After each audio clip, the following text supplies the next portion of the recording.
What do you love most about living in the country? I would say no neighbors. Um, the smell of country air. No city lights. Just being out on your own How long have you lived out in the country? my whole life. Dare I ask your age? Sure, you can ask it. What is it? 51. Describe to me what a perfect day out here on the farm looks like. Perfect day. I would say a perfect day would be walking out on my deck, looking out back over the 12 and a half acres I own, seeing the cows roam, the chickens roam, the hogs, going back to my shop, mowing, pretty much doing what we want to do. No questions asked. How do you believe this lifestyle has shaped you? That's a tough question.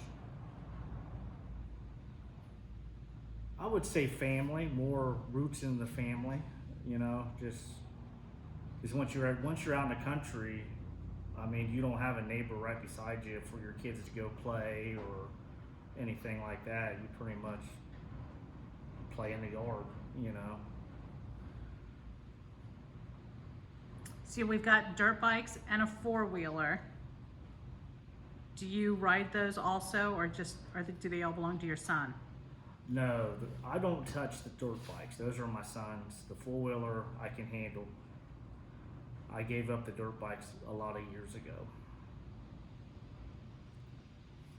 Okay, so there was a death recently in our community a couple years ago. A young man, age of 18. Can you tell me about it? Yes, that was my son's friend. It was rough. I coached him a program called GEISA back then, football. I knew his family real well. It was a dirt bike accident. It was probably 5 minutes from our house, maybe a little bit more, maybe a little bit less. It hit my son really hard, but the country, the farm, community we all pulled together. It was like just everybody there. I don't think you would have that in a city, maybe. I don't know, but it's a little different out here when something like that happens. His showing was at the high school where he graduated. It was a tough time. Does it scare you watching your son ride in light of what happened? Of course it does. Yeah. I kind of close my eyes when I see him take off, to be honest with you. But then, if I don't see him in a while, I'll call him, text him, and he's fine. But it does worry me. So you grew up in the country. You were a kid out here. And now you have a son who's 20 and you've raised two daughters. What do you see kids doing out here for fun? Are they the same types of things that you had done, or has it gotten more dangerous? Is it the same? Is it less dangerous? I would say it's about the same. I mean, when I grew up, I just had a brother. I didn't have a sister or anything, but my son does the same thing I did, rode dirt bikes, went fishing in the creek. My daughters did the same thing. They bought them their own four-wheeler when they were younger and, bought them a horse and, they just kind of, hung out. So, what kind of hobbies do you enjoy? I guess at this point in my life, it would be the girls coming over, we're hanging out on the deck, cookouts, stuff like that. Fishing, hunting, shooting our guns in the backyard, clay pigeon shooting, just getting on our mule and driving out back and mud running out back on the dirt bike track, and just there's so much stuff to do here.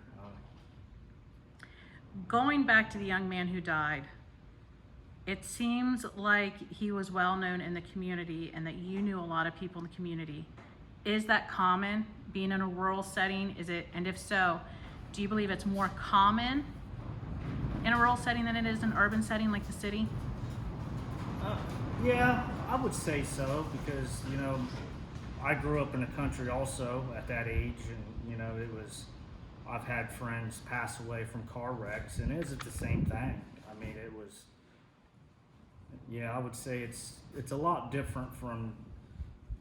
I wouldn't say the city people are bad or anything like that, but out here it's like somebody needs a hand, you go give them a hand. I mean, I think it's night and day from living in the country to the city, to be honest. So, do you know most people that live on the road or in the community, would you say? I wouldn't say on our road. I know a couple, but I kind of stay to myself. It's usually more like people are connected through somebody else, though, isn't it? Yes. What do you think, and we may have already covered this, what do you think are the advantages of being out here?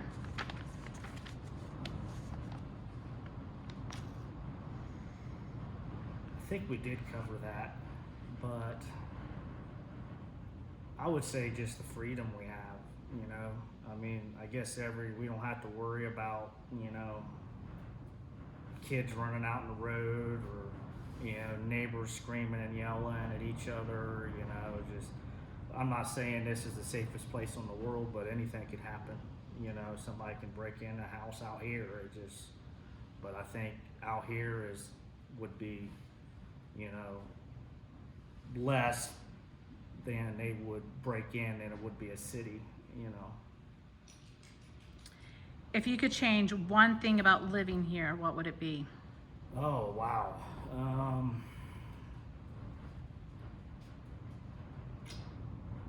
Less neighbors. Even fewer than what you have now? Yes. Is this, okay, so this is an obvious one. The lifestyle you plan on passing down to your kids, which you did.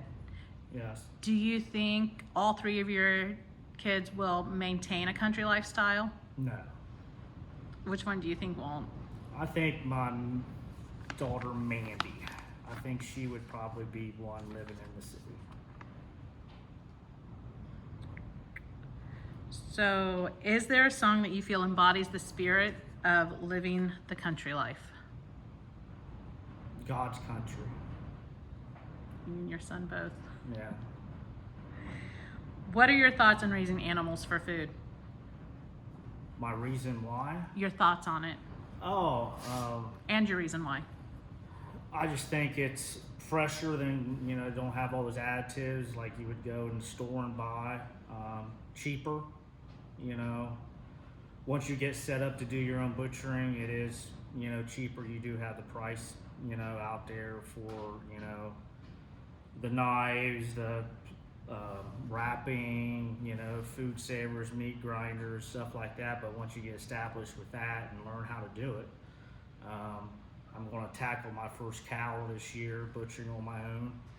I got a buddy down the road that's going to help me. A good friend of mine's going to help me, and we're just going to sit back and try it and see what happens.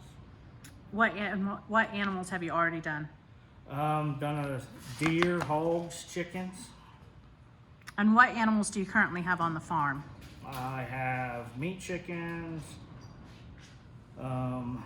layers, hogs, and cattle.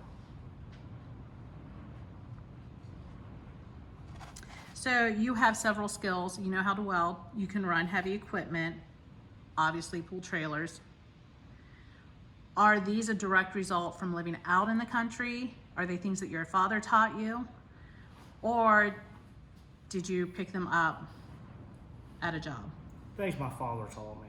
I mean, I was driving, tractors when I was probably 11, 12 years old.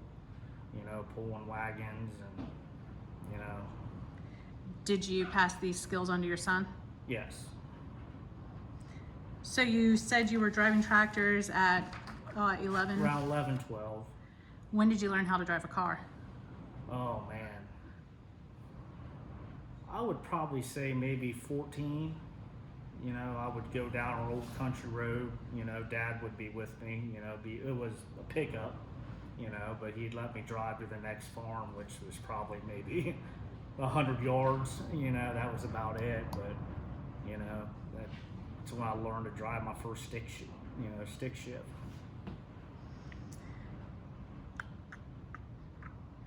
When you want to go fishing, where do you go? The creek. And how about when you want to go hunting? Hunting, we have our opportunity about anywhere, but I'm trying to hunt on my own property this year. I've seen a couple of nice bucks already this year. See what happens. What's your favorite part about this farm? Oh, favorite part. I think my favorite part, man, I don't know. I would say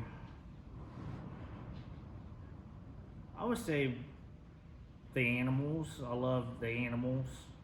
You know, I think when we first moved out here, we didn't have any. I was so excited to get my first animals, and it's a pain in the butt to do, but I do enjoy it, you know. So, a lot of pickup trucks around here, out here. Yes. Seems to be a common thing in every rural community. Yeah. Why? Why? Well, you need a pickup truck to haul stuff. Just country. You don't see a Prius driving around. You can't put feed in a Prius.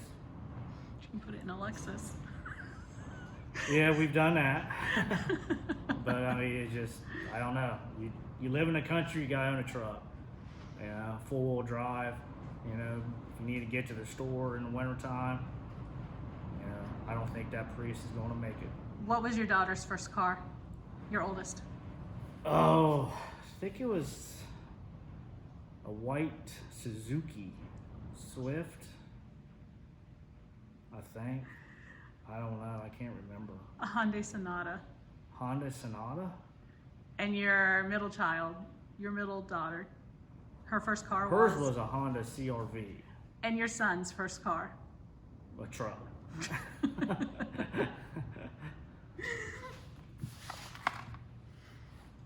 And how many trucks do we have?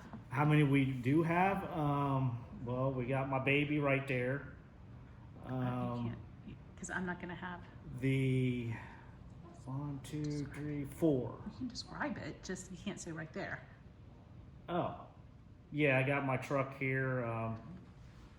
My baby I'll never get rid of, F-250, 1996 Ford F-150. We call her Old Whitey.